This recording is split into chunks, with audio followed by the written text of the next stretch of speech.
in the Indo-Pacific cannot be achieved by one nation or one institution alone. It requires collaboration across borders, sectors, and generations. The Indo-Pacific Peace Forum invites leaders, organizations, and citizens to be part of this growing movement. Through your participation, your contribution, and your support, we can strengthen cooperation and build a lasting foundation for peace.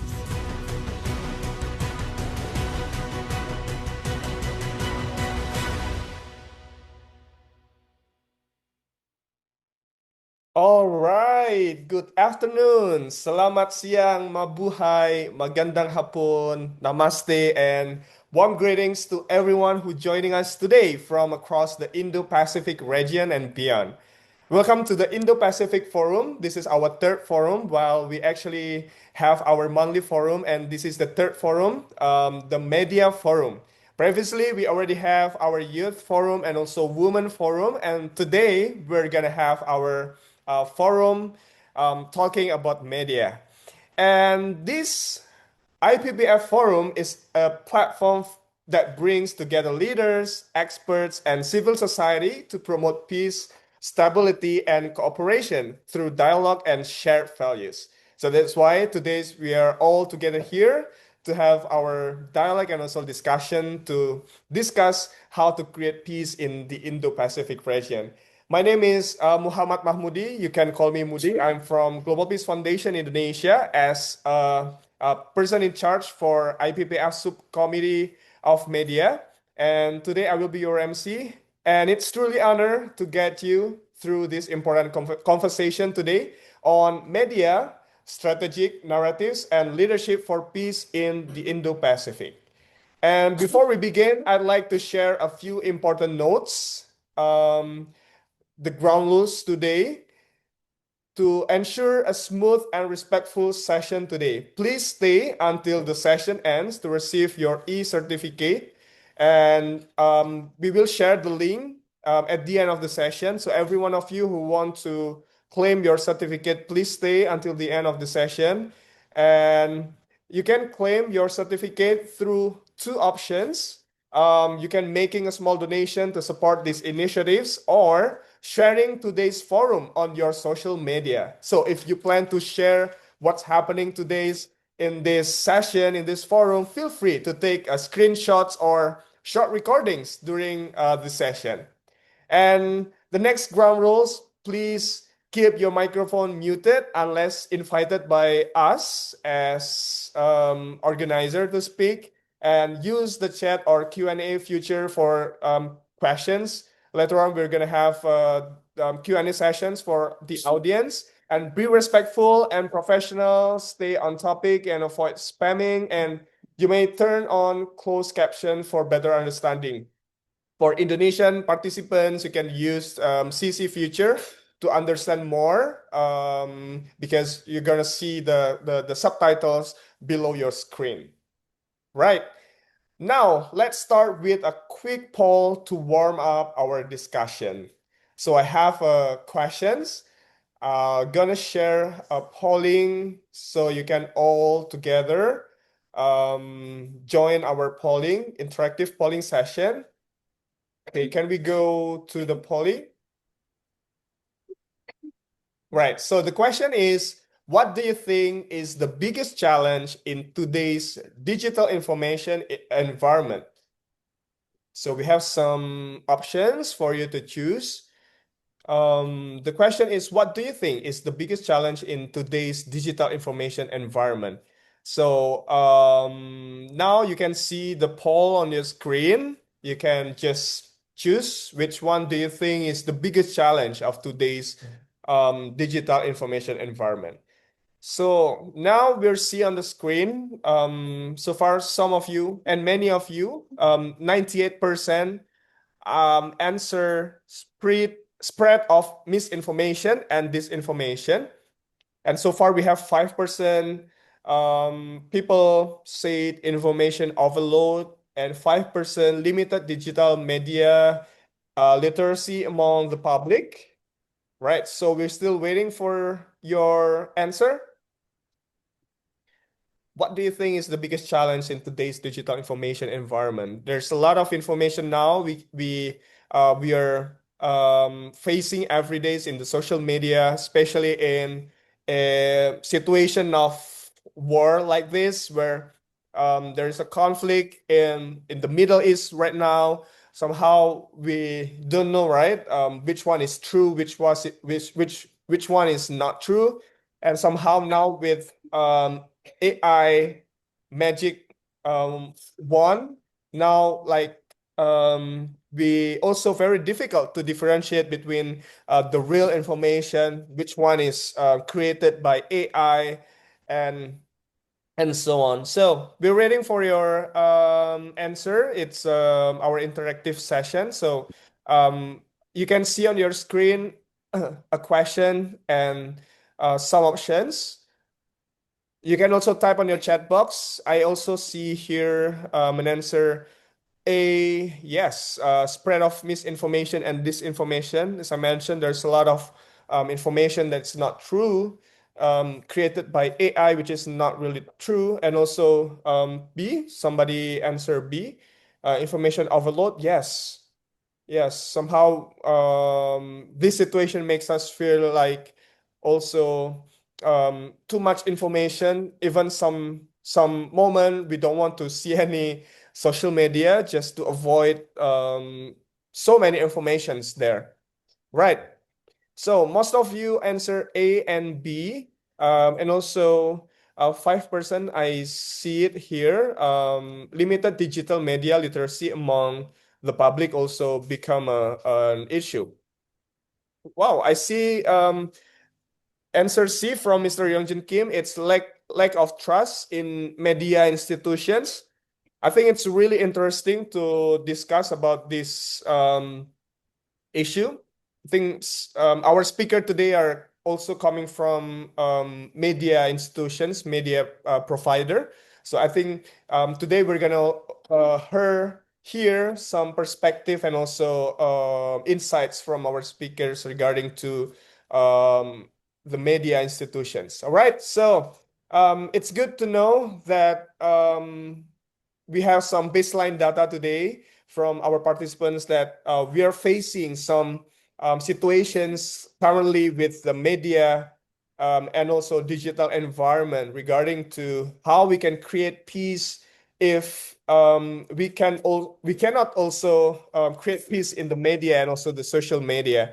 So that's why today it's really important for us to discuss in this forum how media can also become how to say provider of strategic narratives, and how media leaders can create peace, especially in Indo-Pacific region.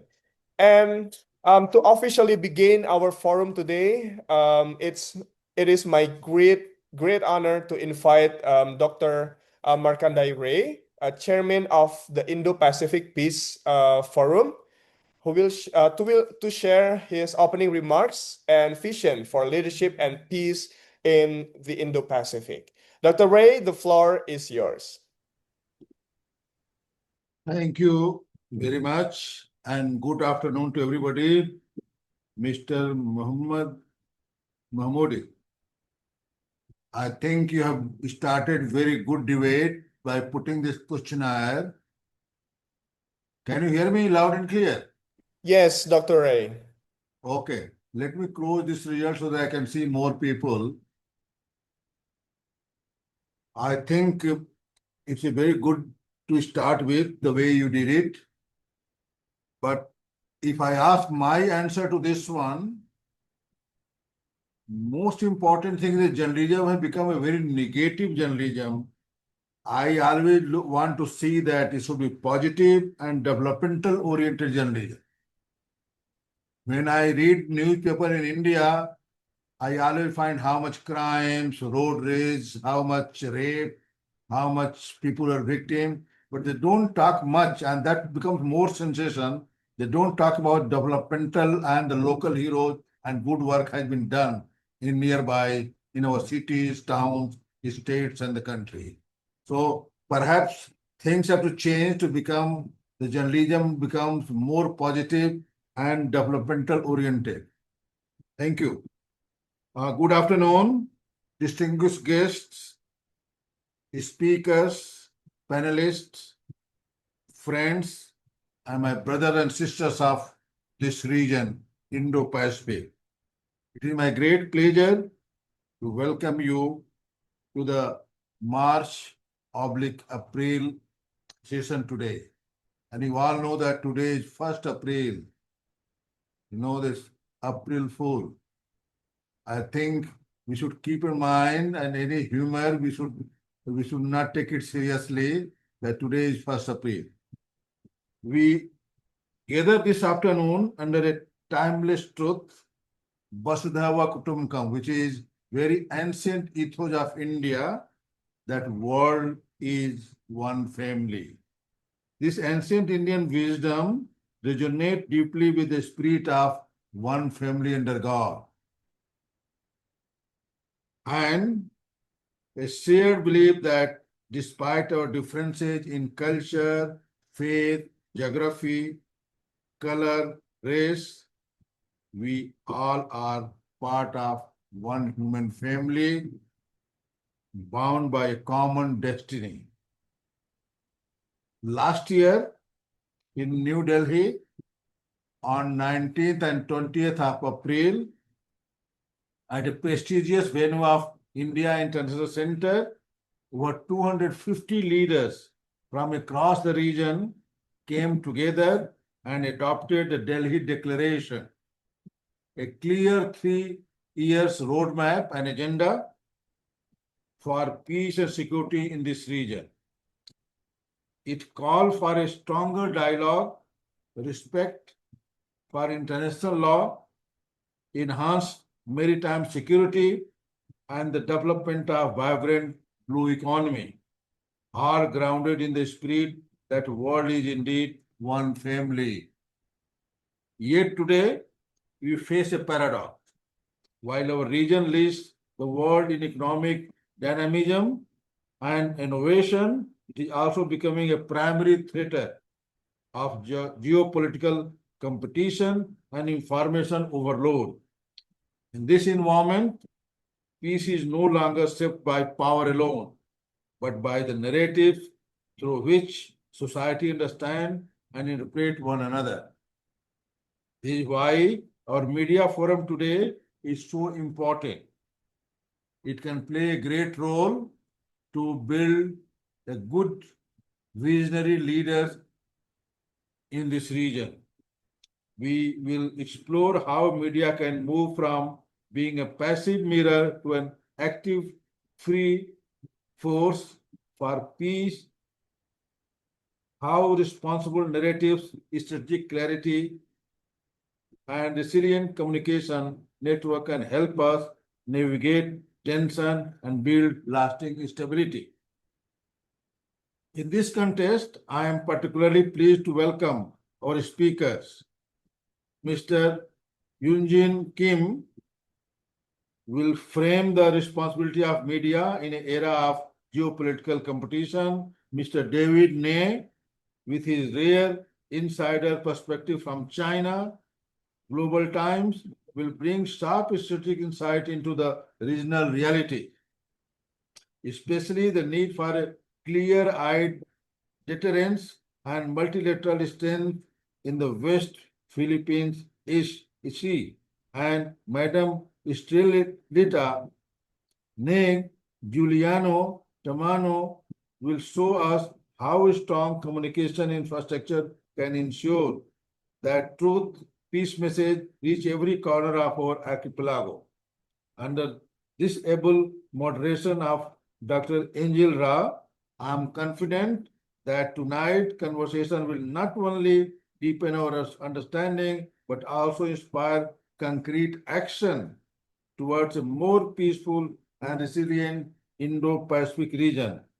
I think time has come when we should have a collective prayer for a goodwill to prevail and to see that whatever going on in the Middle East should be stopped as soon as possible.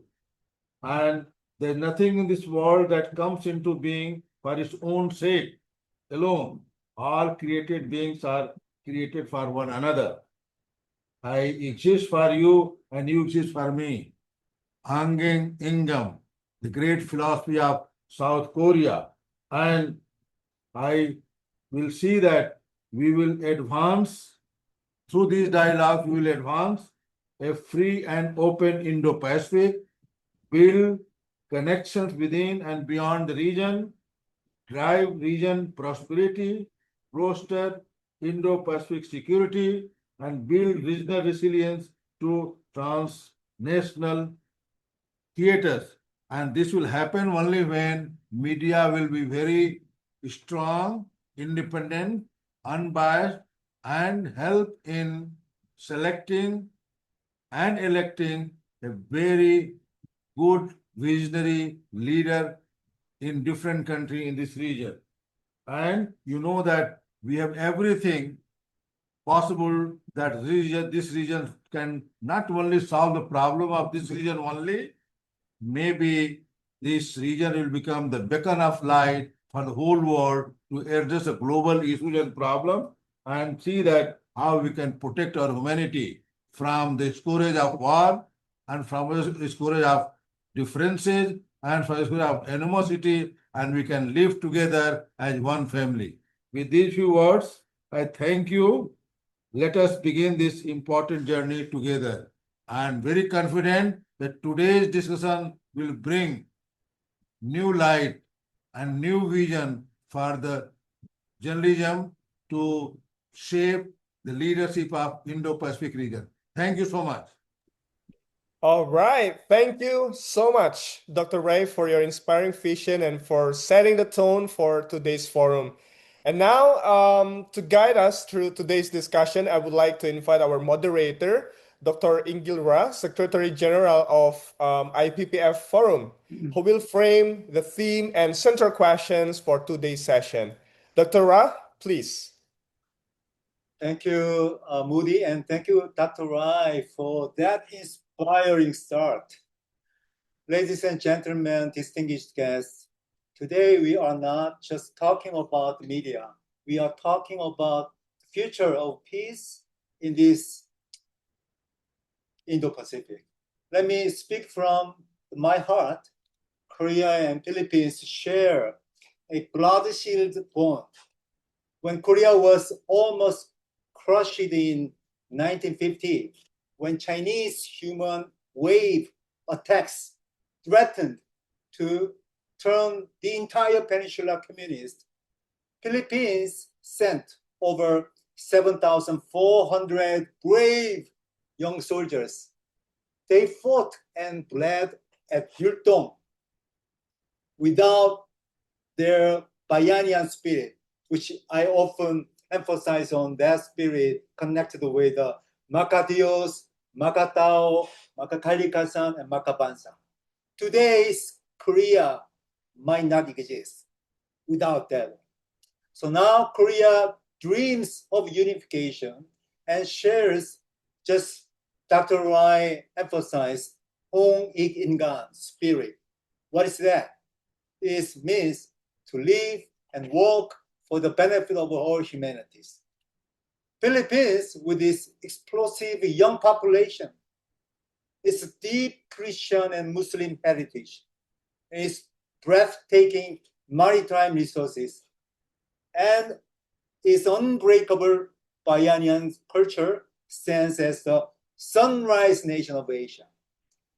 So when these two nations stand together, and so many other countries stand together, when their young people, youth rise, and when media and communication network become resilient and responsible, we don't just survive great power competition, we build lasting peace.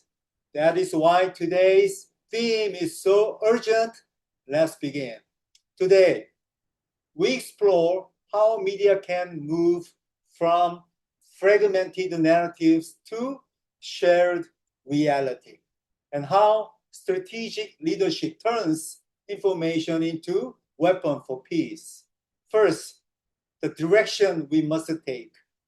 Mr. Young-Jun Kim, Vice Chair of United Press International. The floor is yours, Mr. Kim. Thank you. Let me present my speech today. Mr. Chairman, distinguished guests, and esteemed colleagues and ladies and gentlemen, it is a profound honor to address this forum. We gather at a critical juncture in the history of the Indo-Pacific, a region that has become the primary theater for global geopolitical realignment. Traditionally, we have viewed the media as a mirror, a tool to reflect the world as it is. But today, that mirror has been replaced by a hammer. Media no longer simply report reality. It actively shapes and constructs it in powerful ways. In this vast space where strategic interests collide, the most pressing danger we face is not just the movement of fleets or the realignment of supply chains, but the fragmented and often inflammatory narratives broadcast by our own newsrooms every single day. The Indo-Pacific is currently experiencing a paradox of progress. While we lead the world in economic dynamism and technological innovation, we are also at the epicenter of narrative competition that threatens to undermine our collective stability. The fundamental problem we face is not the geopolitical competition itself, as the competition is a natural element of international relations. The real crisis lies in the collapse of a shared reality. When our reporting prioritizes speed over substance and nationalist sentiment over nuanced analysis, we are not just informing the public, we are dismantling the very foundation of common facts required for regional peace. Without a shared baseline of reality, diplomacy becomes a performance and de-escalation becomes impossibility. We must be honest about the systematic challenges within our industry.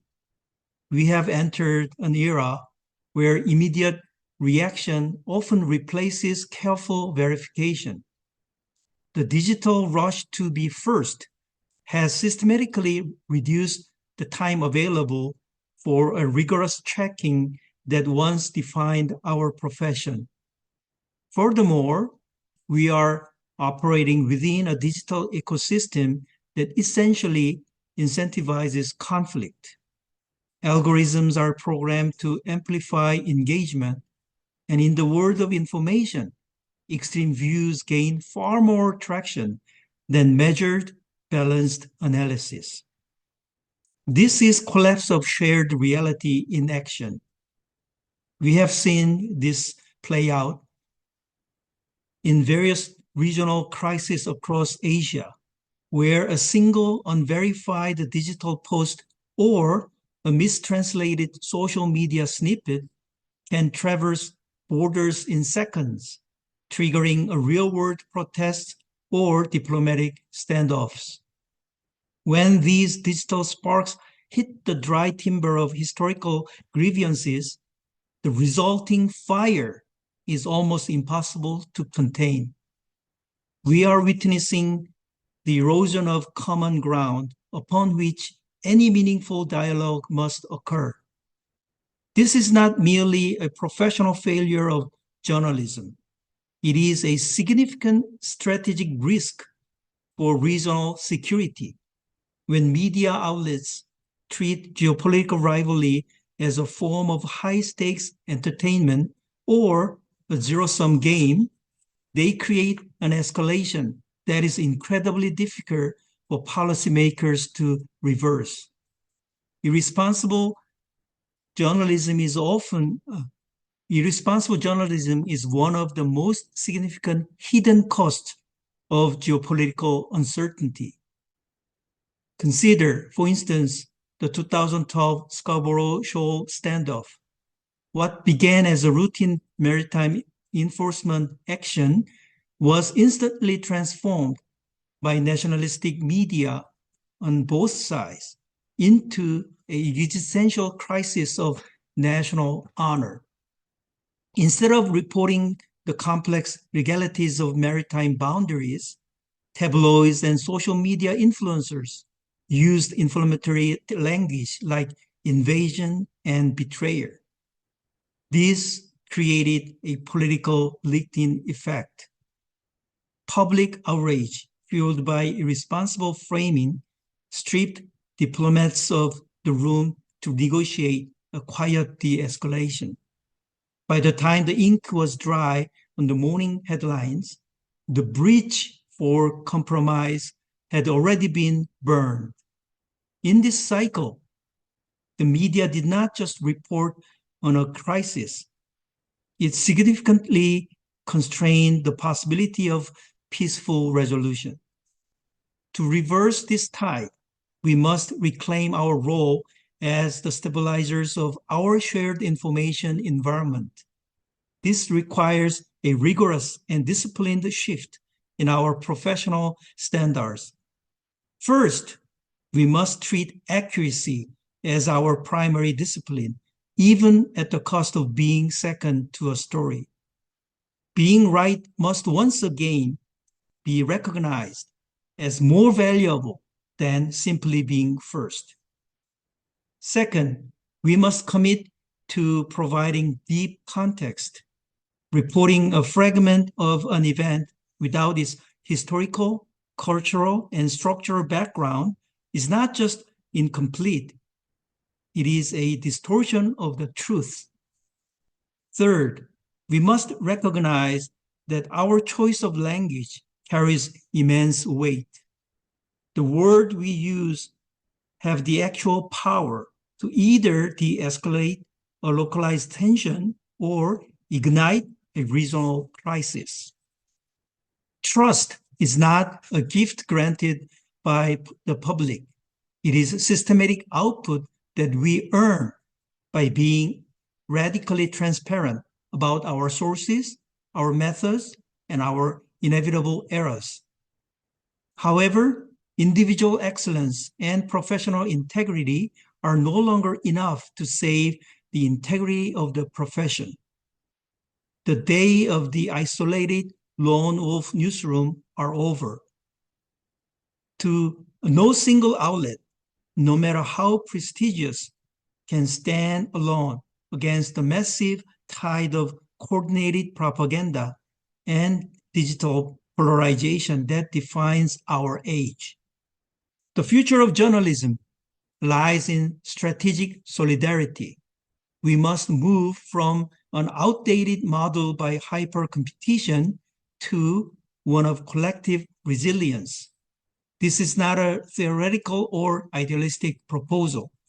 It can begin with simple, practical mechanisms, creating shared verification tools to tackle disinformation, establishing coordinated correction protocols to stop the spread of errors, and maintaining real-time communication channels among trusted outlets to verify breaking news during regional crisis. By building this infrastructure of truth, we ensure that a single piece of misinformation does not become a catalyst for regional instability. Let us be clear. Solidarity is not a moral luxury or a charitable act. It is hard-nosed survival strategy for the era of great power competition. By standing together, we reclaim our collective leverage against tech platforms that devalue our work, and we restore the premium value that quality verified journalism provides to society. Credible media cannot compete its way to survival in a race to the bottom. It must collaborate its way to strength. This is how we transform our industry from a fragmented liability into a unified, reliable pillar of regional stability. In conclusion, we face a decisive choice that will echo across the Indo-Pacific for decades. We can choose to be the bellows that fan the flames of discord, or we can choose to be the stabilizing force that prevents a localized crisis from becoming a global catastrophe. Responsibility in this era is not an option. It is a strategic necessity. If we fail to rebuild a shared reality together, we lose more than public trust or market share. We will lose the very possibility of peace. Let us choose to build that reality together for the sake of Indo-Pacific, our profession, and our shared humanity. Thank you very much.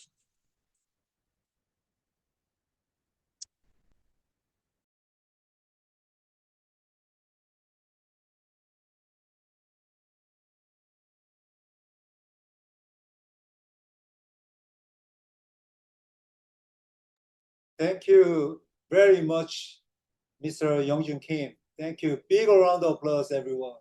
Wow, I saw a lot of applause. Thank you again, Mr. Youngjun Kim. You have given us a powerful direction. Media must rebuild a shared reality, and responsible new organizations across nation must stand in solidarities. Thank you very much. Now I can see the certificate on the screen. How, Moody, help me, how we convey this certificate to Yes, Mr. Kim. so we want to express our appreciation to Mr. Youngjun Kim by sharing these certificates. So we're gonna take a screenshot with your picture as we hand over the certificate virtually. Yep. So 1, 2, and 3. Right, Good. perfect. Give back to you, RR. Okay, thank you. Once again, thank you very much for Mr. Kim. Thank you. Such a inspiring and then very strong directions.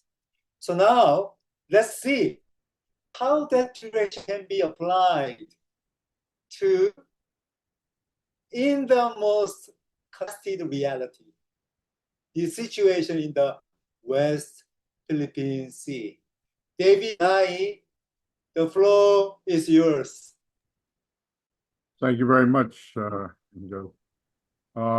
I'm privileged to be a part of this forum, and I begin with a very specific discussion of a counter-narrative or counter-narratives on dealing with China. As we all know, the crisis between China and the Philippines has reached alarming proportions. I have been a journalist for over 40 years, both in the Philippines and overseas. And my last stint was with the Global Times, which is the Communist Party of China's premier international English language propaganda vehicle. And I got to deal and work with the propaganda department officials on a daily basis for 10 years, so much so that I now have a greater understanding of how they think, how they talk, and how they act.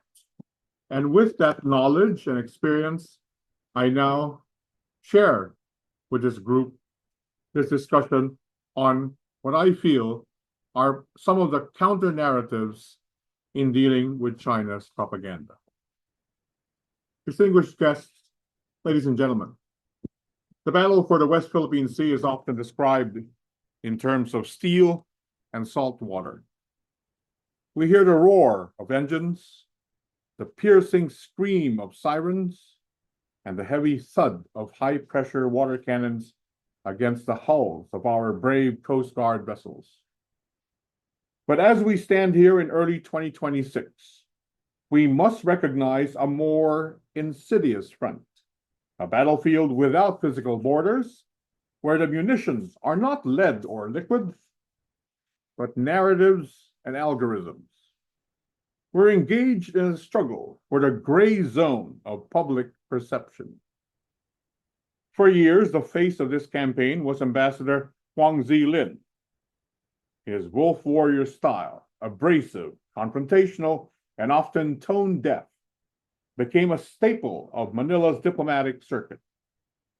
But today, the face has changed. With veteran diplomat Ching Kwan taking the helm in December 2025, the rough edges have been polished. The tone is softer, the smile is more practiced. Yet we must not be deceived by the change in attire. The playbook remains remarkably, stubbornly consistent. A calculated mix of intimidation, strategic gaslighting, and the sophisticated use of digital proxies to cloud the Filipino mind. To protect our sovereignty in this new era, we must move beyond the reactive posture of simple fact-checking.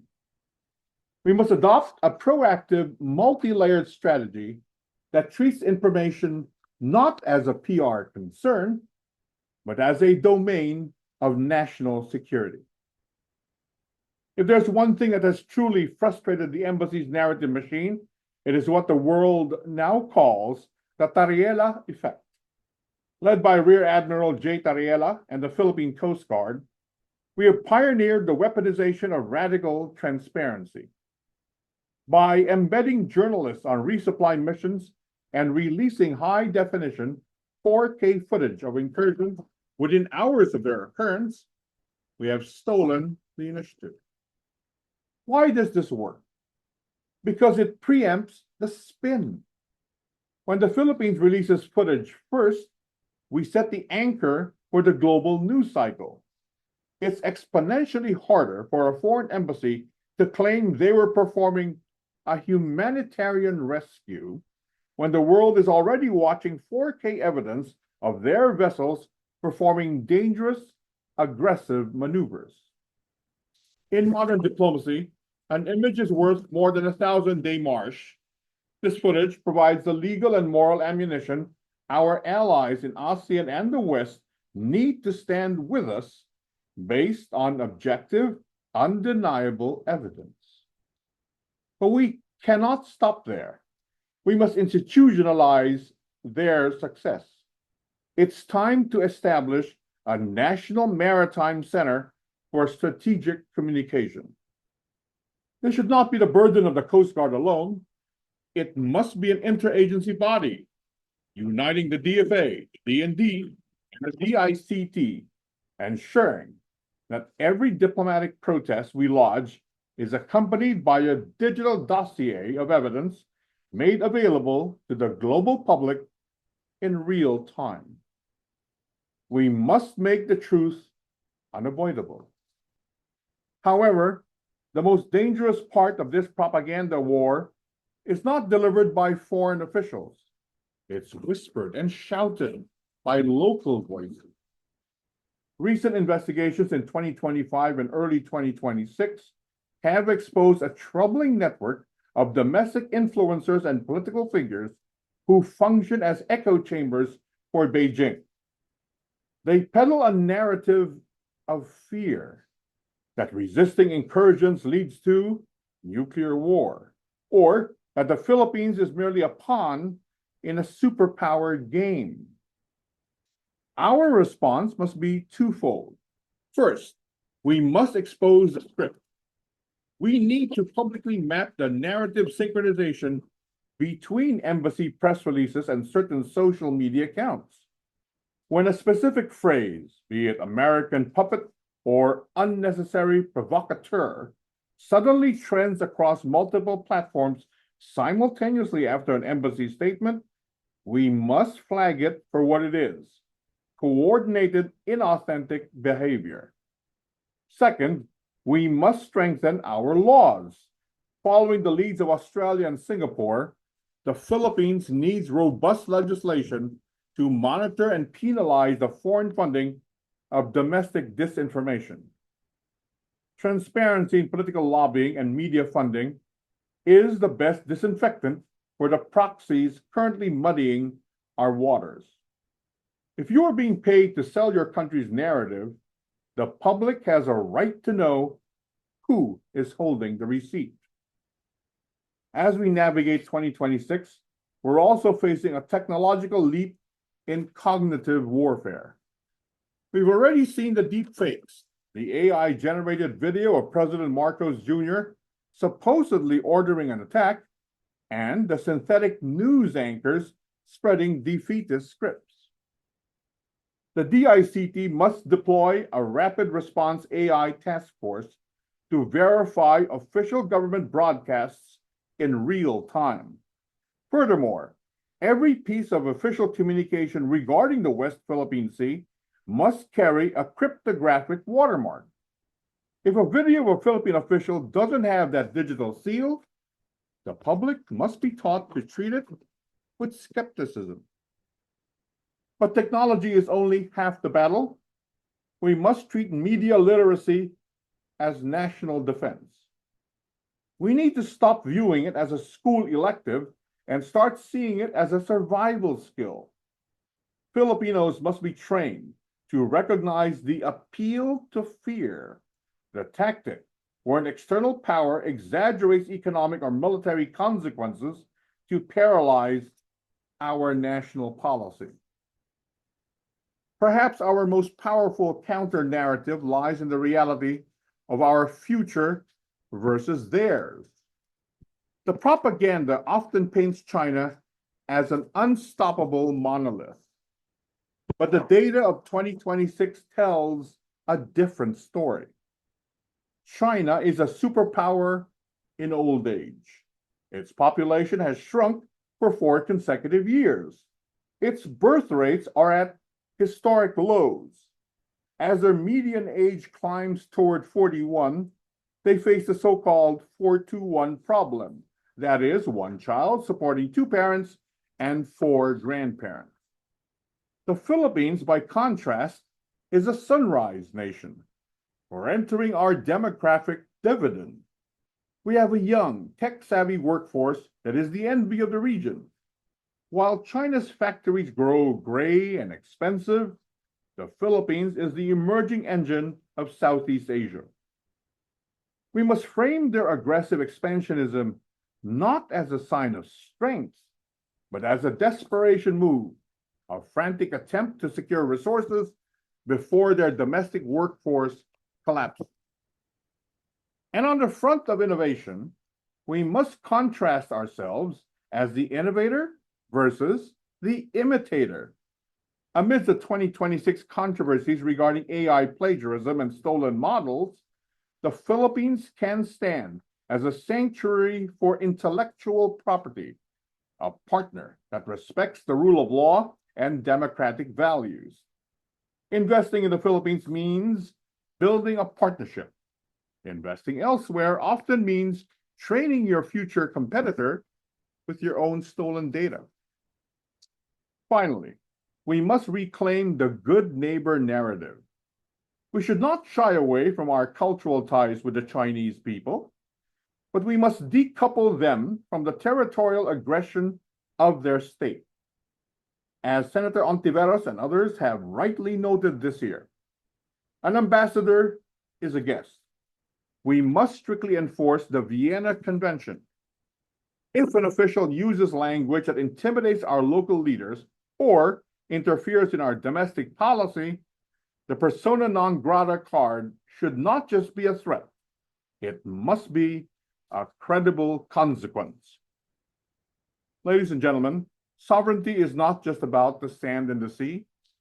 It's about the right of a people to know the truth about their own territory without being manipulated by a foreign mission. We have the truth on our side, We have the youth on our side, and we have the technology to make our voices heard. Let us ensure that while the embassy may have a loud microphone, the Filipino people, and only the Filipino people, have the final word. Thank you, and mabuhay ang Pilipinas. Thank you, David. Thank you, David. It is incredible, incredible. Thank you, David.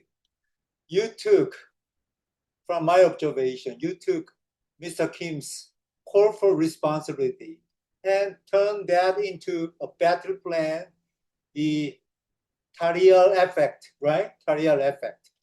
Real-time 4K truth, digital watermarks. Sunrise Nation versus Sunset Power is amazing.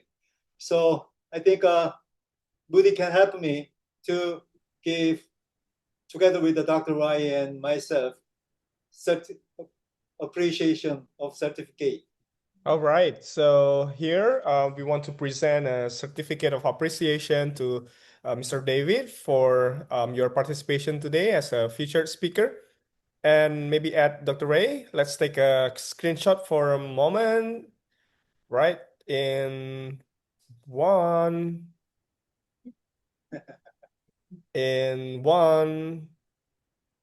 it's not yet there. Right, in 1, 2, and 3. Okay, perfect. Now I give back to you, RR. Thank you. Thank you, Moody. Thank you. Incredible, incredible speech, David. So now the final piece, how do we take that truth and blast it through real networks across the nation and the region?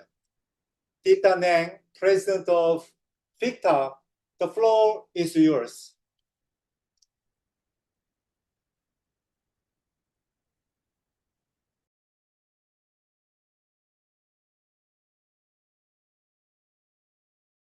You're still muted.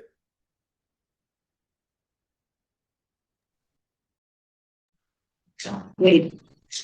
Okay. Can you hear me? Yes, now good. Okay, thank you. Okay, we'll run the forum moderator, the regional representative for Asia Pacific. My topic today is communication networks and community media for social resilience. Good afternoon to the distinguished moderator, the esteemed panelists, honored guests, ladies and gentlemen, good day. It is a privilege to speak on the topic communication network and community media for social resilience, a subject that has become increasingly important in today's rapidly changing world. Communication is no longer simply about technology. It is now a vital foundation of social stability, economic development, and public trust. In times of crisis, disasters, and uncertainty, communication networks become essential because they provide timely information, guide communities, and support coordinated action.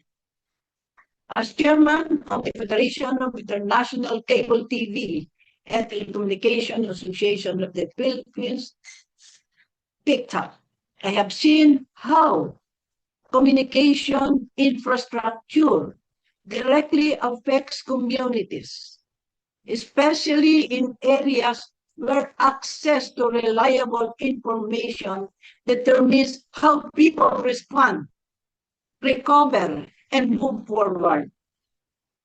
Community media plays a critical role because it connects directly with people at the local level. It gives communities a voice. strengthens awareness, and promotes participation in addressing social challenges. More importantly, it builds trust because resilience begins when people are informed and connected. In today's digital era, connectivity is no longer a privilege, it is a necessity. A stronger digital communication means greater access to education, public service, economic opportunity, and regional cooperation. The challenge before us is to ensure that communication reaches not only major cities, but also remote and unserved communities, where resilience is often tested and the most because when communication remains strong, communities become stronger. And when communities are strong, nations become resilient. Thank you very much, ladies and gentlemen, for your kind attention. I am Estrellita Juliano Tamano, the National Chair of Federation of International Cable TV and Telecommunication Association of the Philippines, and likewise, I am the President of the I am the President of the Philippine JC Senate Foundation. Thank you, Tita Neng. I call her Tita Neng in Philippine way. Tita Neng, wow, big round of applause. Full of the Zoom room. Tita Neng, thank you. Your voice from the heart of the Philippine media networks completes the pictures we are now drawing together. From direction to the action to delivery. So the same way, Dr. Rai and I give you a certificate of appreciation. Thank you. All right, let's take a screenshot in 1, 2, and 3. Perfect. Thank you. Great. So we have, I think, 10 minutes behind, so that's why we need to finish our forum on time. So now let's bring our 3 powerful voices together. I have some questions from my part. I have questions to Mr. Kim and Mr. Nai, both of you, same question. First question could be, Mr. Kim and David, let me ask you both. David, you defined information as a tool for national security and rapid transparency. And also, Mr. Kim, you want that irresponsible framing can destroy shared reality and rob diplomats out of negotiation. So between rapid on-the-ground disclosure and deep contextual reporting, which should take priority to prevent public perception distortion in high-tension situations like the West Philippine Seas? All right. I mean, if I may begin, because of the strength and the size of our, let's just use the word adversary, all right, in this case, we have to be first because this is really a battle of narratives. And you can almost see a parallelism to David and Goliath here, all right? China is obviously this big superpower, and the Philippines is, we all know what the Philippines is. But you see, Filipinos are very tech savvy. And, the government made the right move to invite journalists every time there is a distribution of humanitarian aid, right, to settlers in the BRP Sierra Madre, all right, or in the different islands in the West Philippine Sea, with journalists accompanying those sorties. They can immediately document what's going on firsthand. And because they are journalists from legitimate legacy news organizations, we can report it immediately.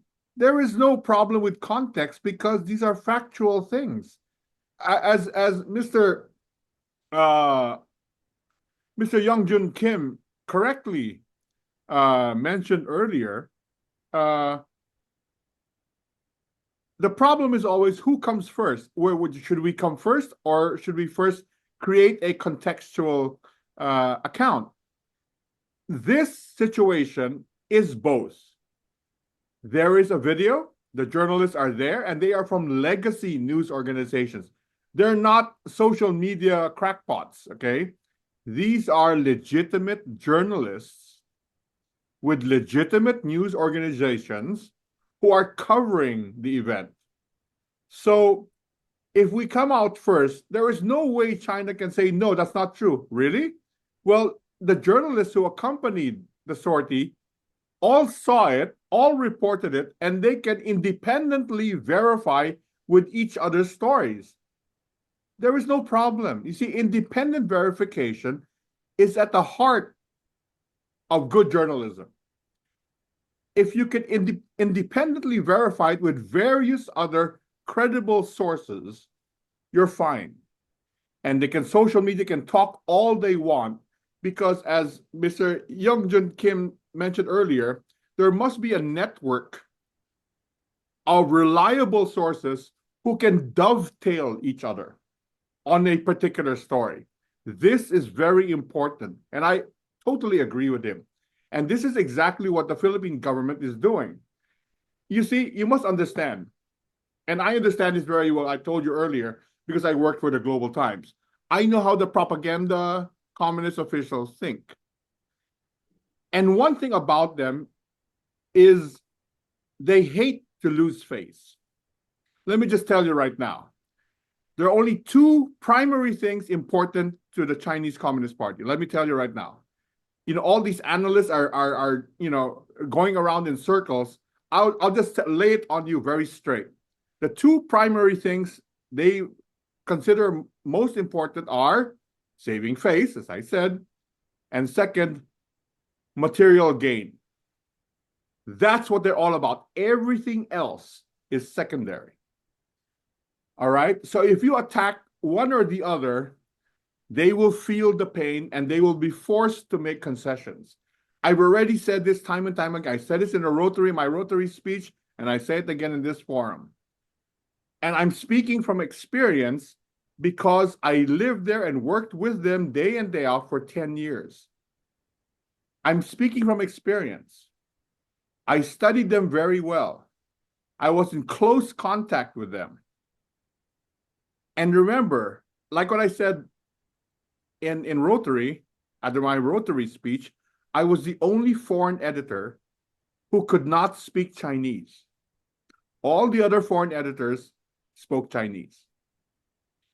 So you can imagine, you can think about it. How did I survive and thrive for 10 years in China, in Beijing, as a news editor who was assigned the front page and the op-ed page of the Global Times and was not given to the other foreign editors?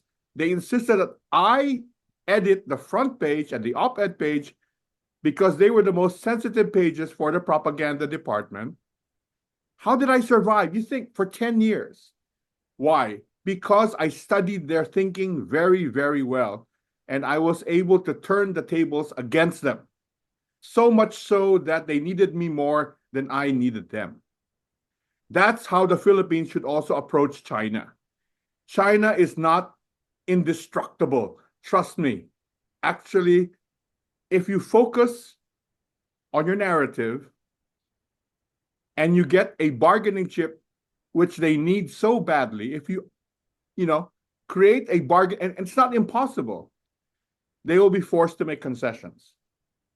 Right now, the Philippines is acting like, I don't know.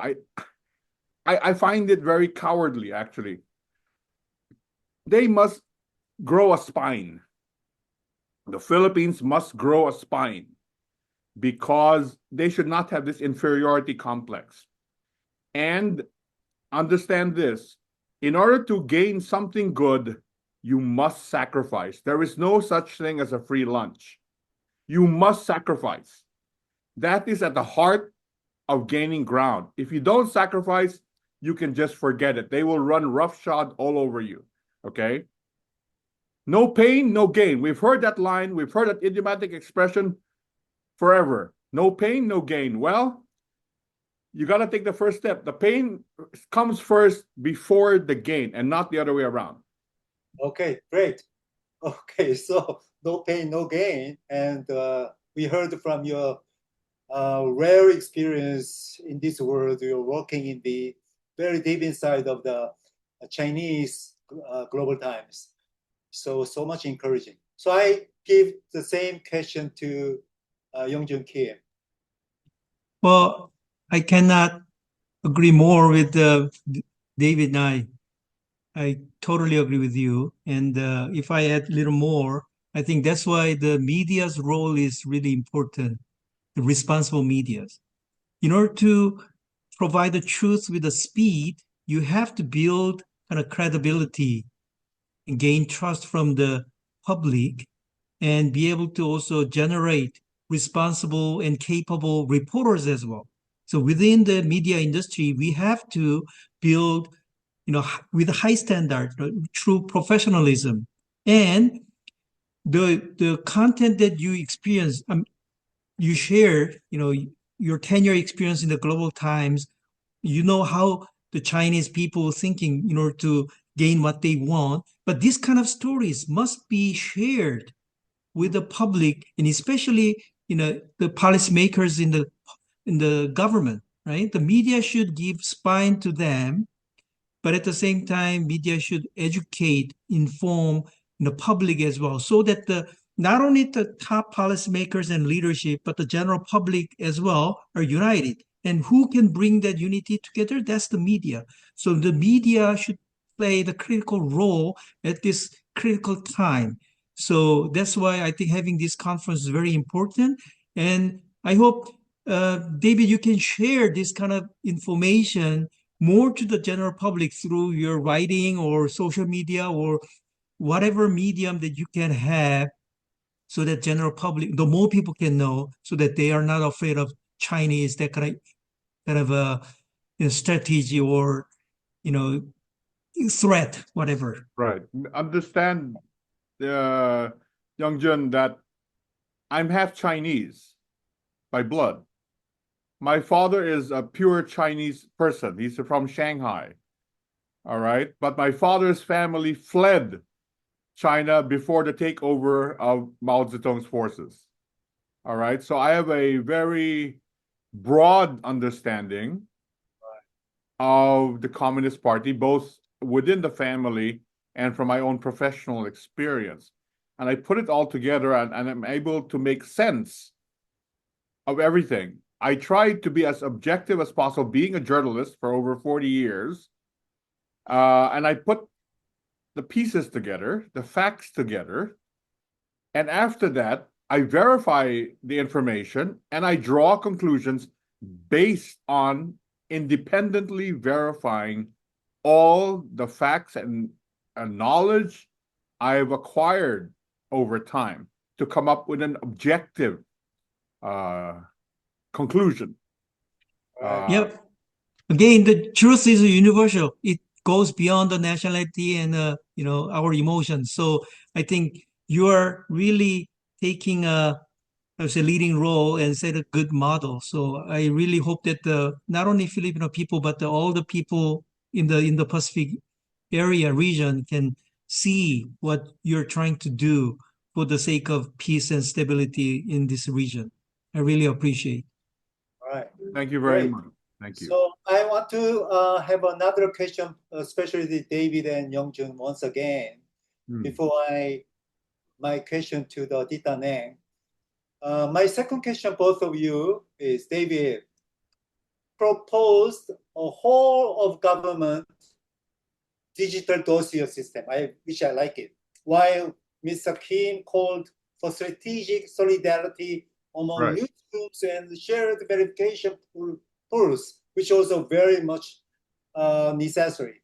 When government transparency initiatives meet independent media's cross verification systems, how can we ensure that media remains a stabilizer, as Mr. Kim described, rather than becoming trapped in a attack versus defense frame? Well, first of all, if you ask me, all right, and I've been around a long, long time. Just comparing the Philippine news media during my beginnings in the early 80s and comparing it to now, unfortunately, and I have to be very candid and blunt as always, as I've always been, today's Philippine news media is a far cry from what it was when I was around 45 years ago. It's very, very different. Nowadays, a lot of Philippine news media get a story from a press conference. I noticed. And that's it. They base it on that one press conference and they write a story. That's not the way journalism works, all right? But that's how they do things now. I'll honestly tell you, they're quite lazy, all right? And they unfortunately, they also depend, they write the story based on a lot of social media accounts. That's terrible. I mean, that's a no-no. Okay, you don't do things like that. But that's the way they are nowadays. All right. Back in the day, when I began in 1981, we didn't have any of these tools. There was no such thing as the internet. There was no such thing as cell phones. There were no such thing as personal computers, at least not readily available for personal use. Yet we found a way, going the long way of getting a story. We were very resourceful. We were very, very resourceful. We were used to scrounging around to get the story. You know, we would go to sources. We would try to piece together our stories very methodically. And we knew the rule of journalism was you get the perspectives and the information which you feel brings you closer to the truth. I don't agree with today's narrative that you have to be balanced. No, not balanced. What do you mean objective? If you get information which brings you further from the truth just to create balance, that's wrong. You're going away from the truth already. You give greater weight to the information you get, which brings you closer to the truth. Not just to balance for the sake of balance. It doesn't work that way. Journalism doesn't work that way. All right? And that's what these young reporters don't understand. They want, they're told, we have to be objective. We have to be in the middle. No. You get the story which brings you closer to the truth. Who cares what this other side says if it makes you veer away from the truth? That's not the way journalists should do things. That's wrong.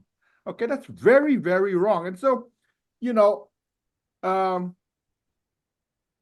we have to compete against a social media architecture that capitalizes on the weakness of the mainstream media, mainstream news media.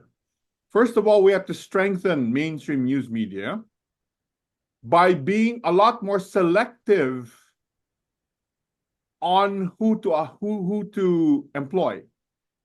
The standards of employment for journalism have to go back to my days, decades ago. In my days, it is very, very, very difficult to become a journalist in the Philippines. it is like passing through the eye of a needle.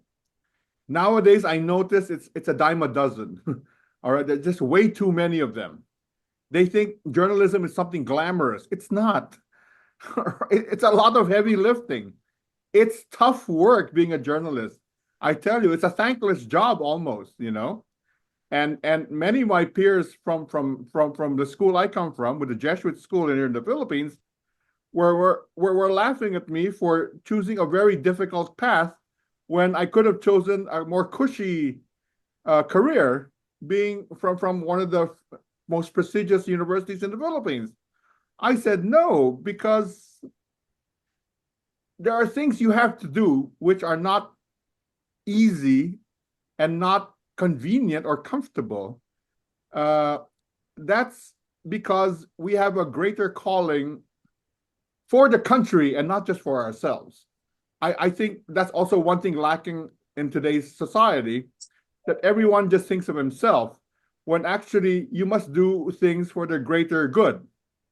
And that's been my philosophy from the get-go. You Thank know? you.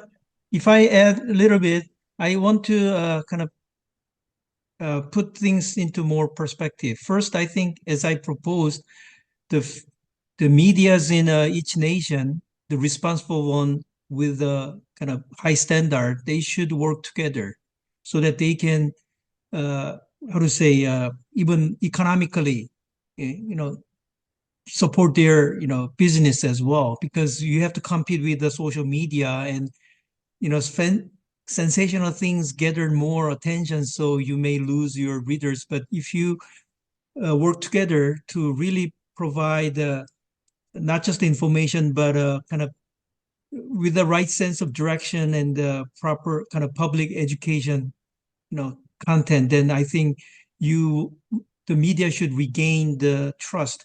And on top of that, not just the domestic issues, but also global stories, so that for example, Filipino people can understand not only the domestic issues, but also how the geopolitical situation will impact the future of Philippines as well.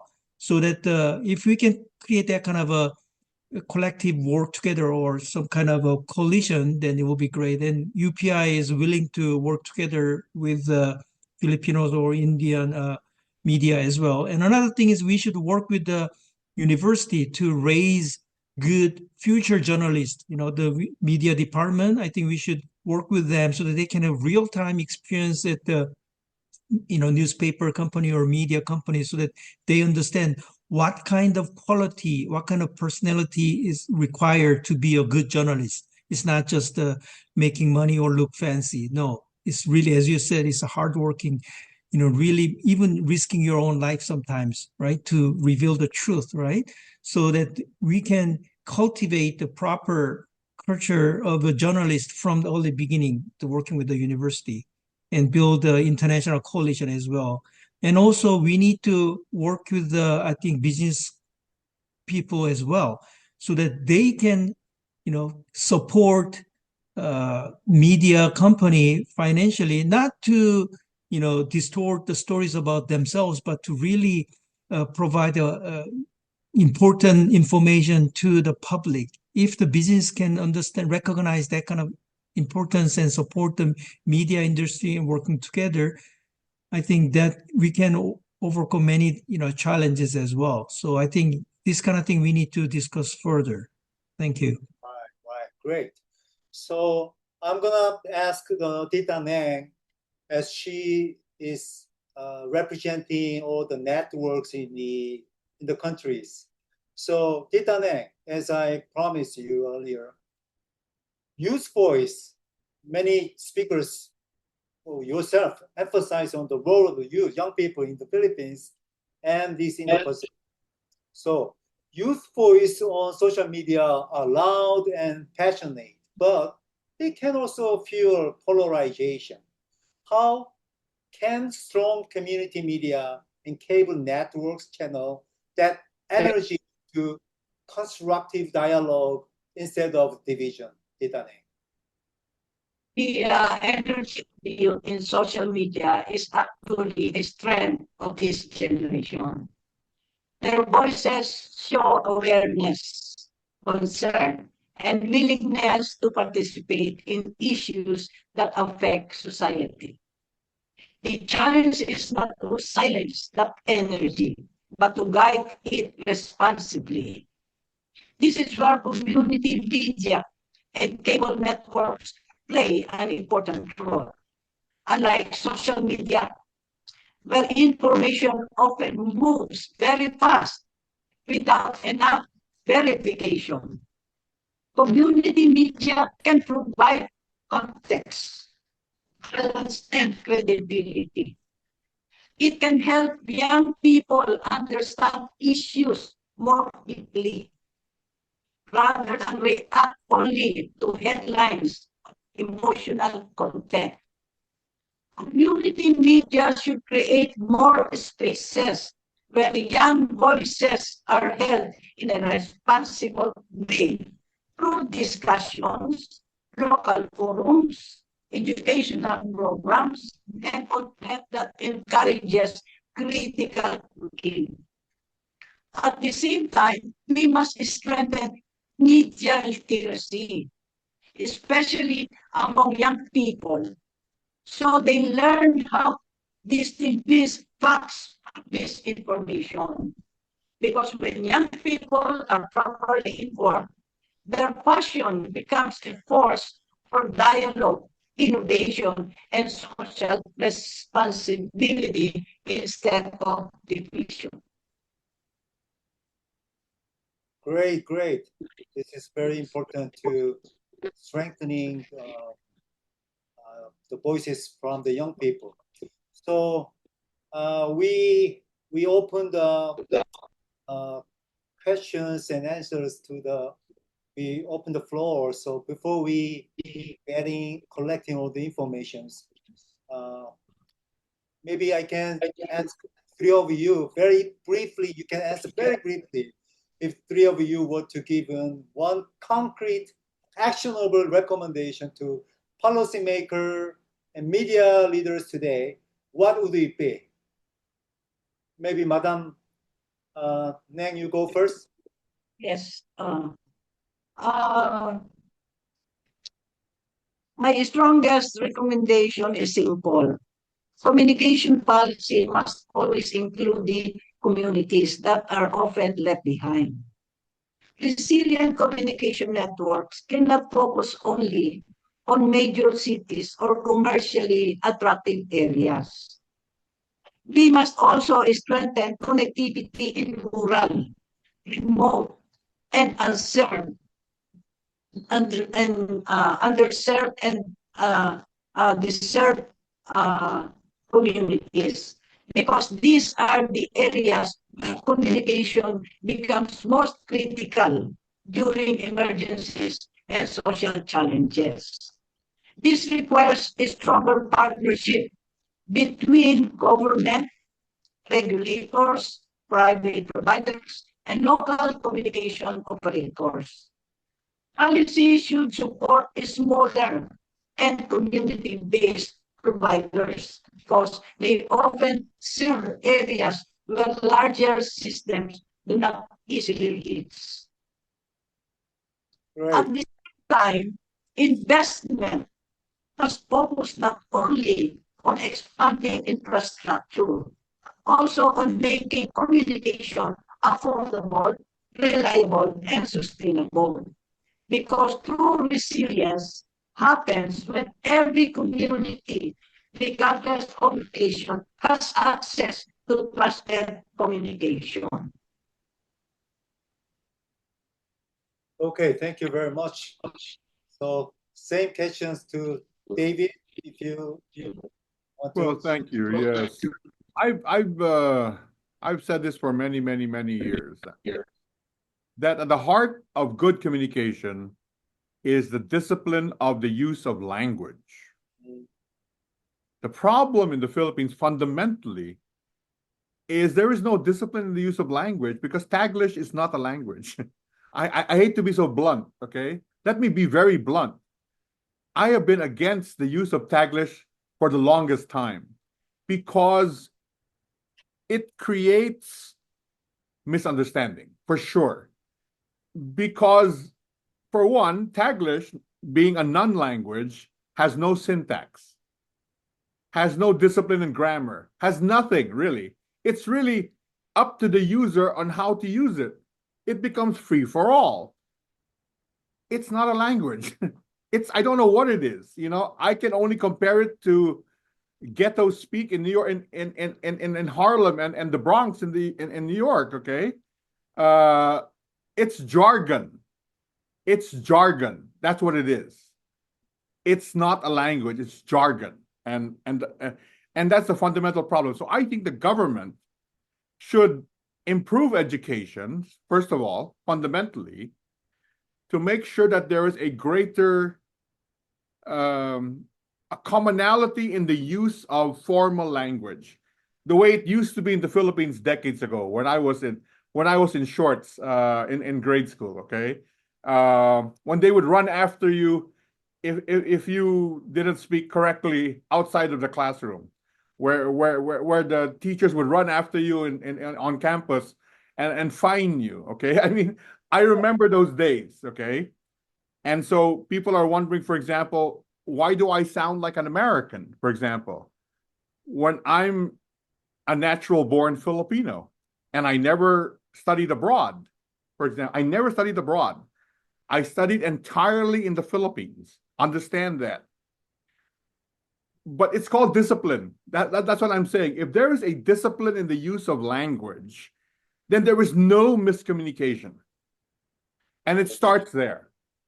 So I think the government has to really be committed to improving the standards of language education in the Philippines. Very good, very good. Shall I give a same question to Mr. Kim? Well, in terms of practical kind of application for the media, I think I would recommend to create kind of a coalition of a responsible and trustworthy media together to deal with this kind of situation.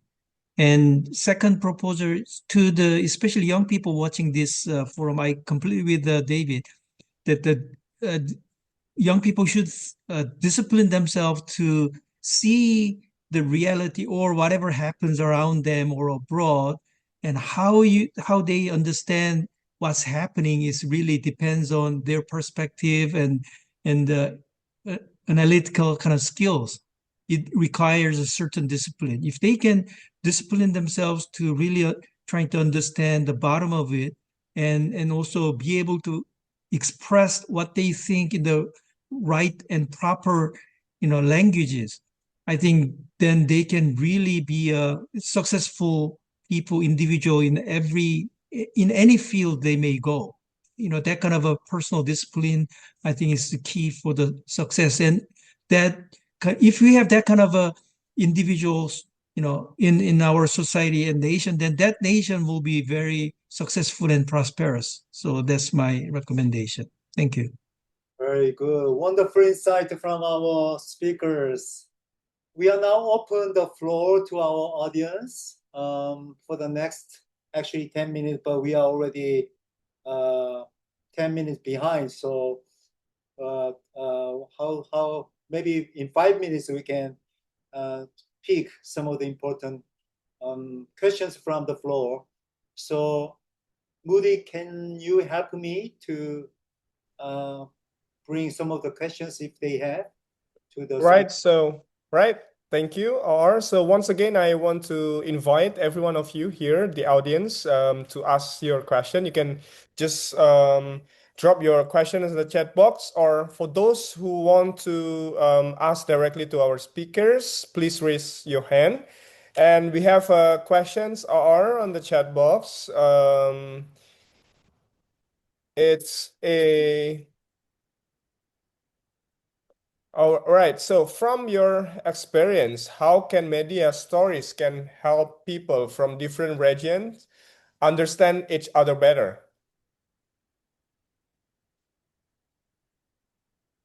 Yep. There's a question. How can media stories help people from different regions or maybe country understand each other better?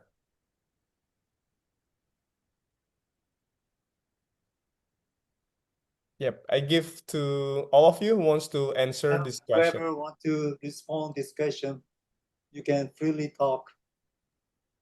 Well, I think although each individual has different cultural and national backgrounds, and you may things differently, but I think there's a universal qualities. Everybody can understand sacrifice, compassion, and service, that kind of a universal values, right? If the story is really explaining that kind of a quality, human quality, and how it was kind of elevated or destroyed by, situation, whatever, I think it can touch people beyond the cultural national boundaries.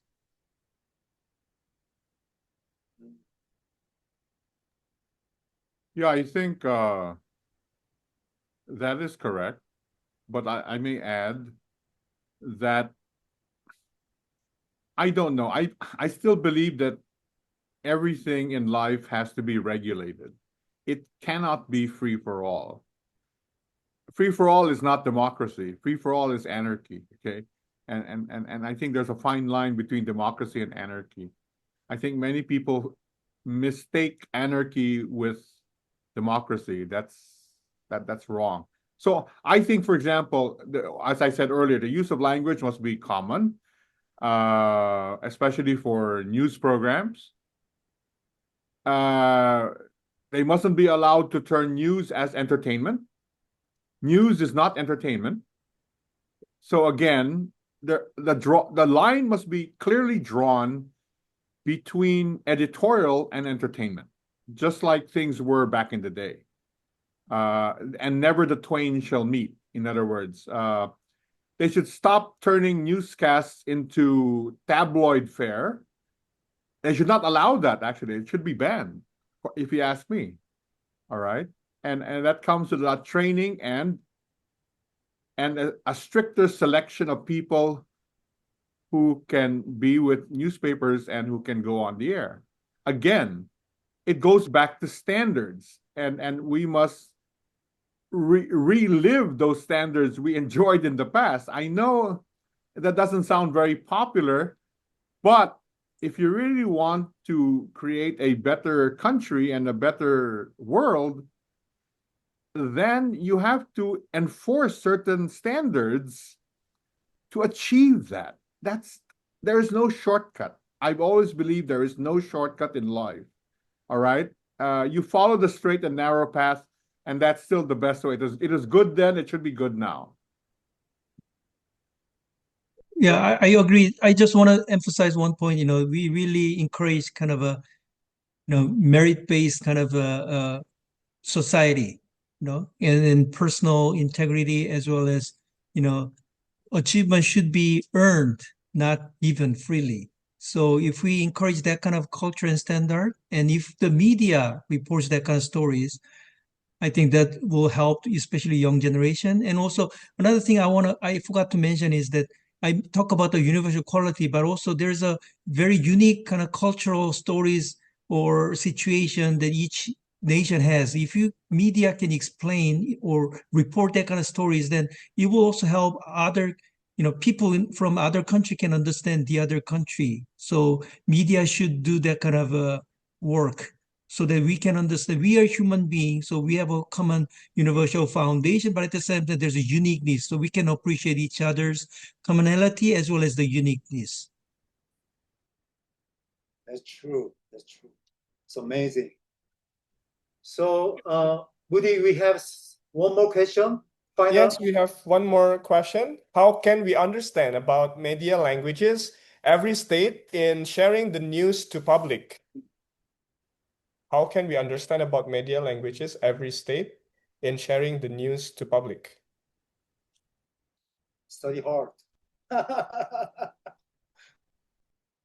Right now, I think no matter what people say, I think English is still the universal language.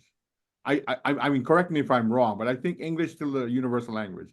For example, in South Korea, there's Arirang TV. That's a very good network, quite honestly.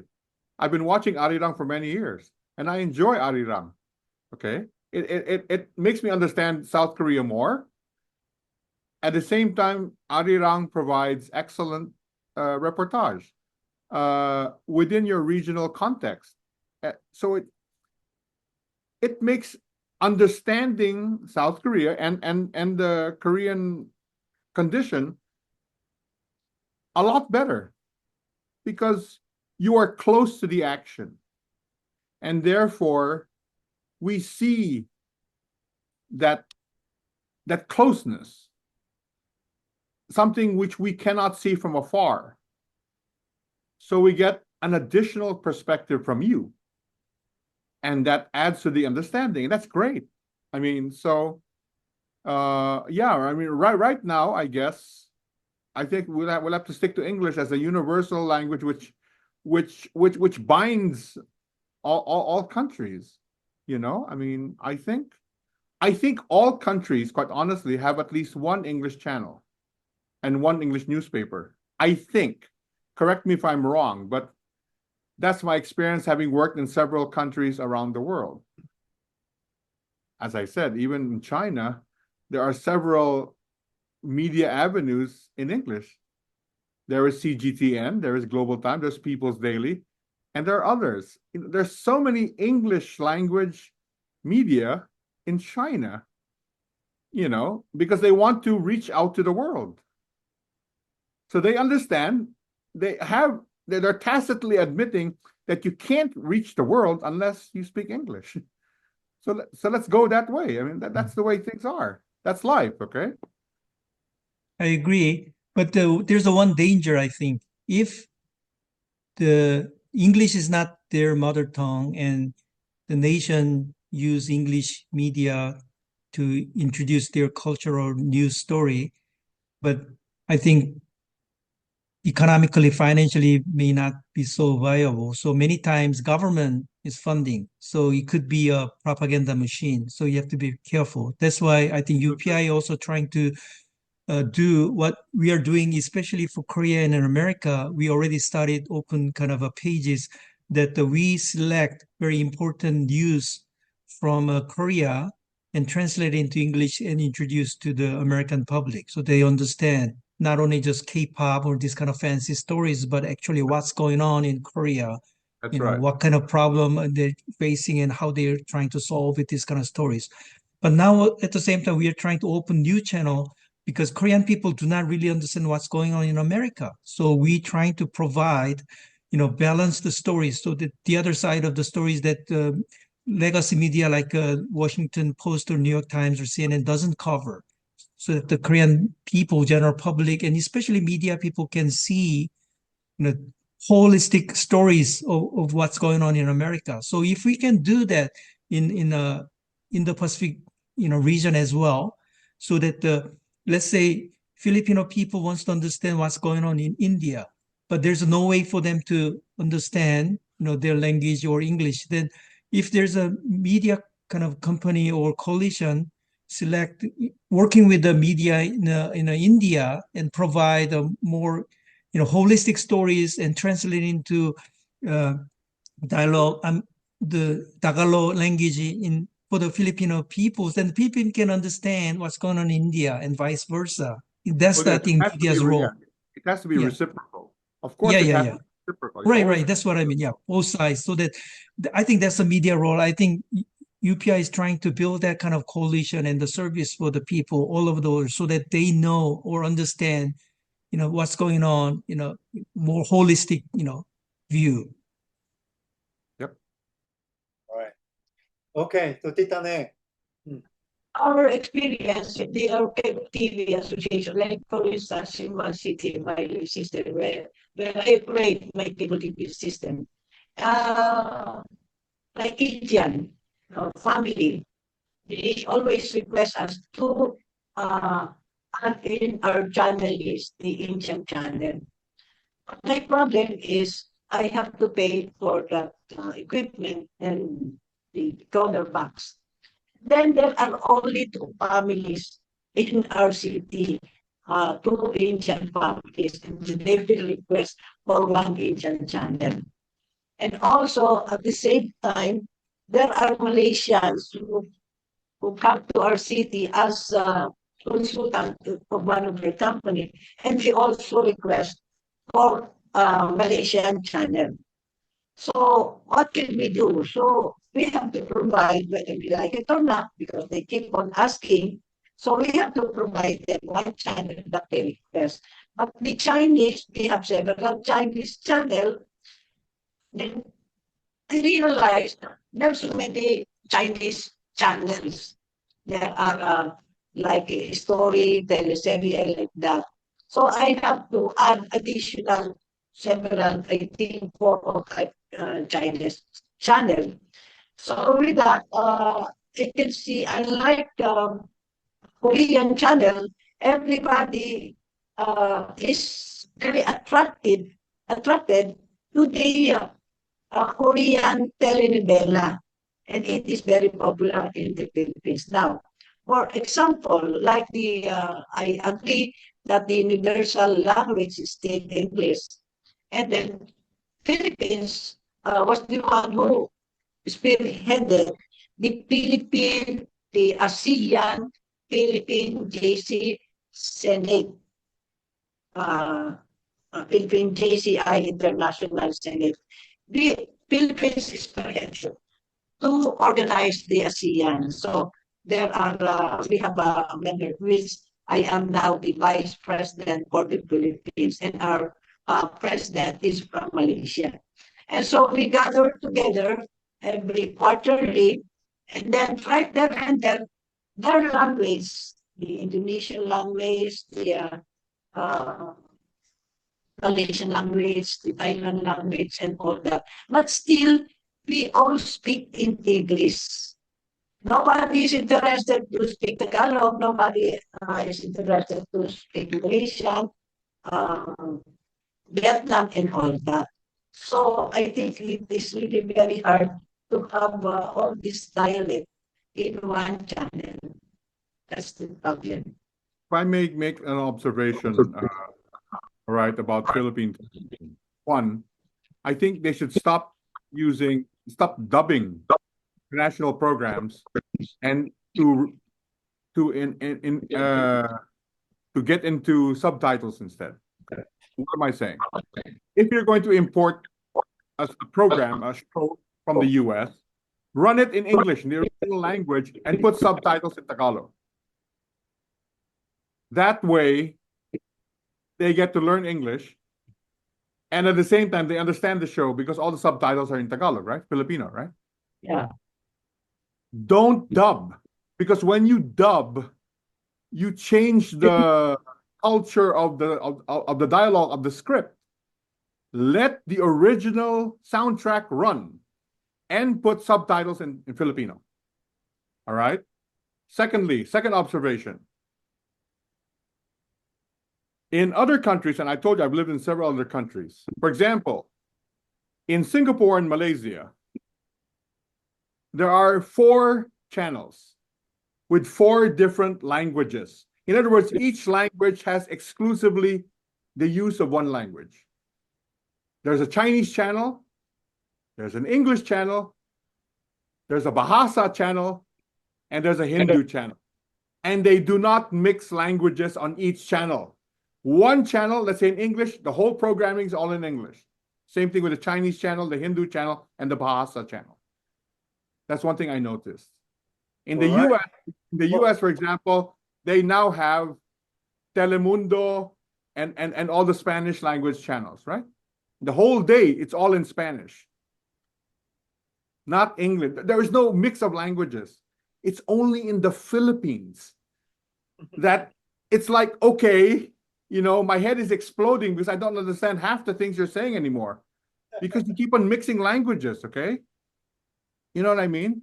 As I said earlier, there is no discipline in the use of language. Why is it so difficult for us to stick to one language for one channel and to use another language exclusively in a separate channel when other countries do it effortlessly? I don't understand, all right? That is one thing that boggles my mind, quite honestly, okay? Okay, guys, we are quite a lot of questions on the queue, but we need to cut everything, and we are almost ending of the our discussions. And this is the topics, and all the speakers are so much engaged that is the proper reason we have to continue this conversation in a proper timeline. So before we conclude, I'd like to invite Chairman Dr. Mackenzie Rai for his observation. Shall I invite Dr. Rai?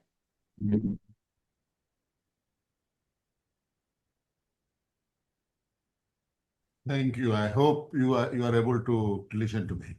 I'm really thankful to Angela for giving me this opportunity. I really appreciate it's a very wonderful, very independent, unbiased, and frank discussion. And I like the views and ideas of David, Young Jung, and Madam Estelita. Whatever has been said is the problem of the journalism today. That the way David mentioned cowardliness, and you should have a spine, sacrifice, and no gain without pain. All this is a very universal message to all the journalists. But we all know that today's journalism has become, first thing is a negative, not a developmental. Secondly, most of the media houses are bought by big people. I am giving the example in India. Most of the important channels are bought, and all the newspapers are owned by very influential rich people. And they have their very set agenda to promote, propagate, and to achieve whatever they want to use. I don't know how to bring the ethics, which is the concern, I think, of everybody. I heard Young Jung also and Estrelita, madam, how to bring ethics, culture, and good values, and to appreciate people haven't. Sometime I raised this issue in India. Journalists say that nobody will read if we give the good messages, good happenings, unless we talk about negative and bad things. That catches the eyes of many people, and that's why whole newspapers and media are full of that.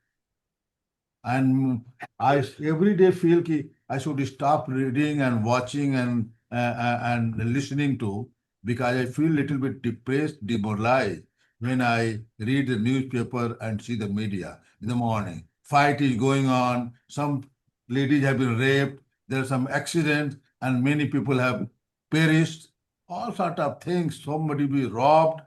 All these have become the news in any paper. Use it, name it any language. And I fully agree with Mr. Youngjun that local language is very important. English may be the universal and global language, which is quite good, but this is the language of elites in India and big countries like China, the places. General public in the villages, like take about 65% population of India, 65 I am underlining, 65% population of India lives in rural area. They don't know how to read English. They read the local language. There are more than 100 local languages. Hindi is definitely spoken and read by everybody, but many local languages and regional languages are very important, and people can feel the real taste and enjoy also the story when the story is in the mother tongue. So I think we can't underestimate the power of the mother tongue, because we laugh, smile, we cry, and that feeling, emotional feeling, it comes only through the mother language. That's why it's called mother language. So I feel that to trustworthiness, responsiveness, all the thing has been said by all three speakers is quite good. Only thing I mentioned in the outset also, and I will bring to Mahmoodi. He presented a survey, and I will appeal to all of them. I think you will agree. Sometime I'm a professor of history, that's why I'm bringing to. Unless you have a big sample size, the results in percentage gives lot of misleading messages. Like take example, there are only 2% and one suffers from any disease or may be killed. You can say 50% population was killed. That gives a wrong message. Only 2% sample size was, out of that one you are saying that if 1% died, say 50% population died. Similarly, I think we call it lies, damn lies, and statistics. When you use data, you have to be very careful when you put in percentage form. If suppose out of 2%, one is poor or in poverty, 50% population is poor or and below poverty line. That will be a wrong message, and we should go for a bigger sample size when we try to quote any result in the news media or for the public consumption. Sometimes percentage are very, very misleading. So be careful. And I think I fully agree, but with David that he said that it should not be balanced. It should be honest and truthfulness reporting, not balancing between what is right and wrong. What we read the media and we trust on that one. And that's why support said how many people have been killed in Iran, how many bases have been damaged. And if you give balanced one, that is wrong, that what America is doing, what Iran is doing, what Middle East people are doing, what the whole world is doing. So I think time has come when UPI should coordinate with other news agencies like PTI and Reuters and others to see that they should give the information to the newspapers and the media channels is the truth, and they should wait for several times at least until they are confirmed that this is the truth, that how many people have been killed, how many people have been injured, how many people have suffered. Lot of messages are coming nowadays that, oh, America has damaged the water supply desalination plant, which is not true many times.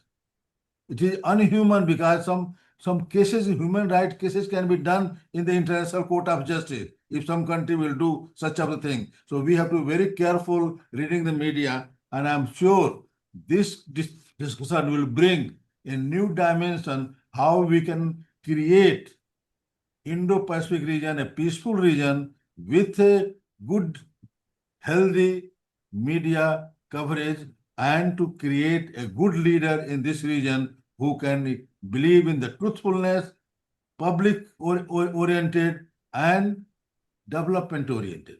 So I am really thankful to all of you. Thanks to other participants and Angela for conducting this meeting very successfully and very articulately, and I salute all of you.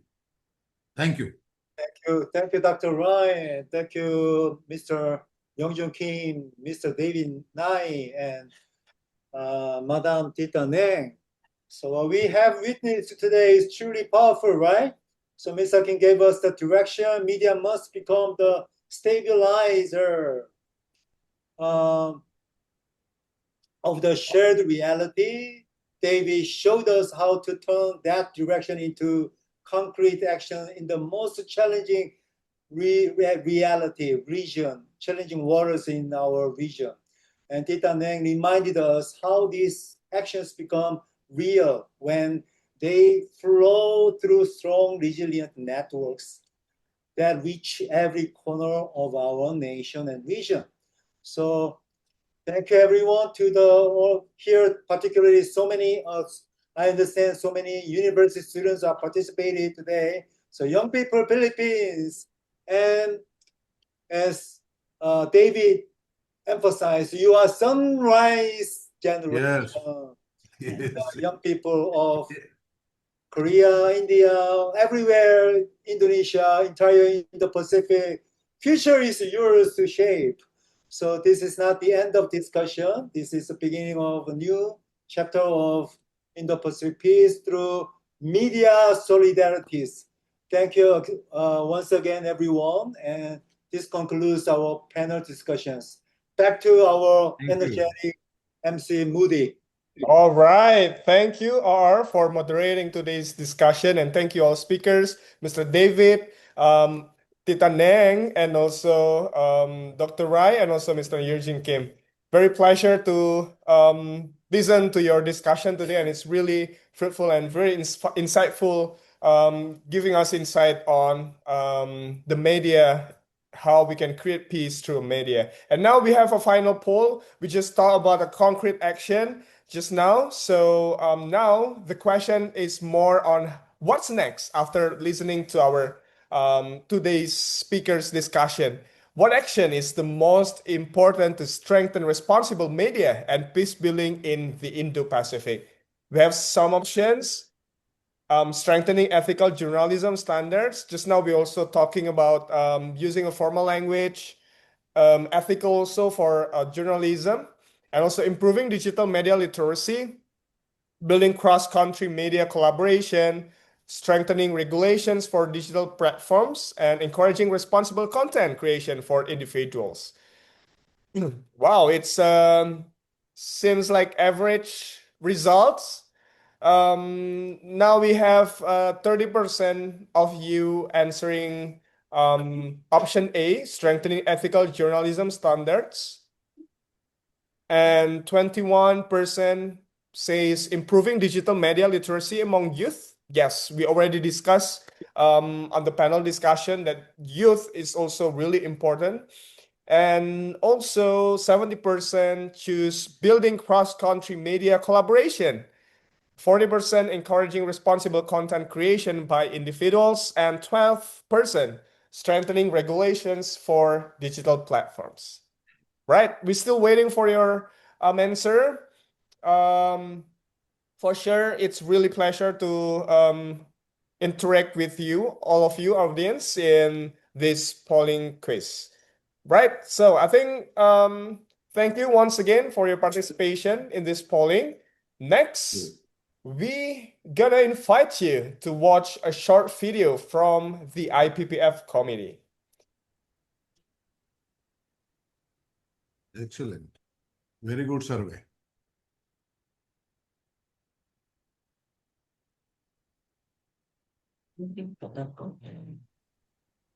Last, ano na yun, last.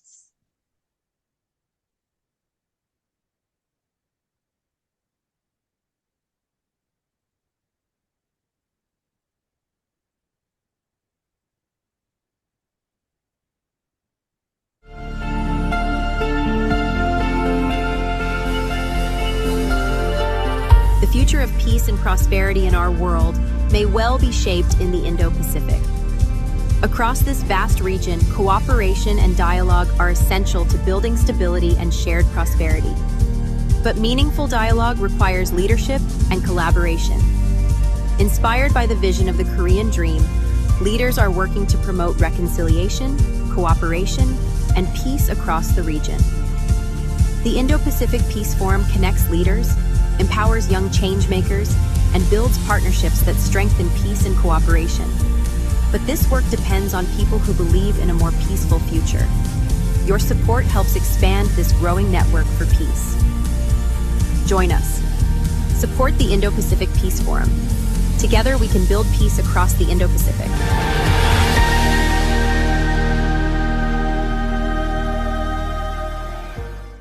All right, so this video is a call to action, inviting all of you to take part in this growing movement for peace in the Indo-Pacific, whether through active participation in our future forums, becoming partners and collaborators, or contributing through donations. So for Indonesians, participants from Indonesia, you can just scan this QR code to transfer some of your donation for the continuation of this forum. And also for you who are coming from the Philippines, you can just email us if you are interested to be part of this movement as a partners, as a next participants of the next forum or contributing through a donation, you can just email representatives from the Global Peace of the Philippines in your country.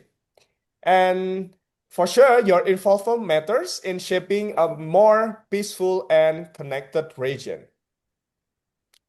Right. So thank you to all partners, speakers, university and partners. Before we conclude our forum and move to the last section of the forum, let's take a picture together. So please turn your camera on.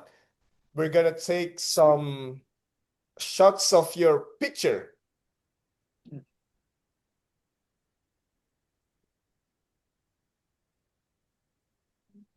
All right, so now I will be counting.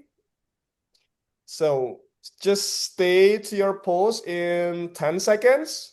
Right, in 1, 2, 3, 4, 5, 6, 7, 8, 9, and 10.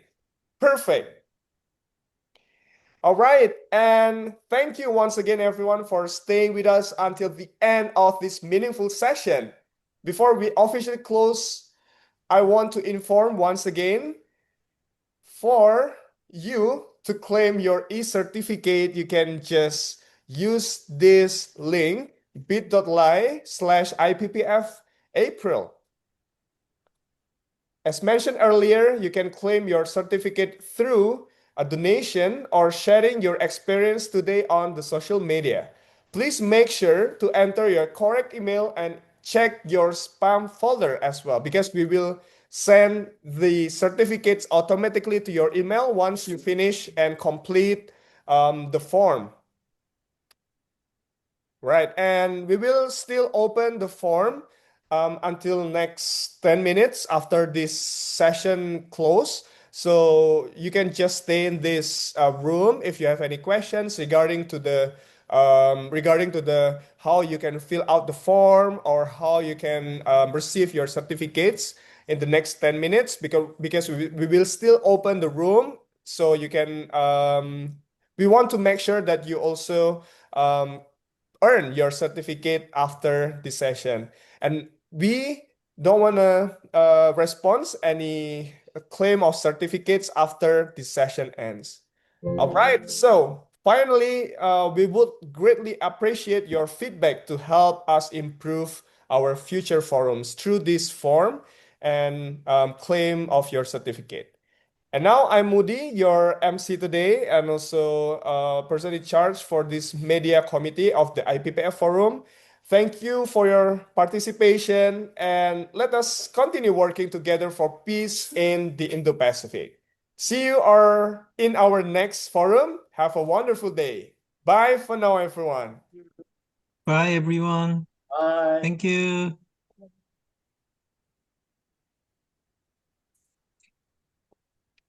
Goodbye. Lipton. Lipton. Goodbye to everybody. Well done, Muhammad Mahudi. Thank you, Dr. Ray.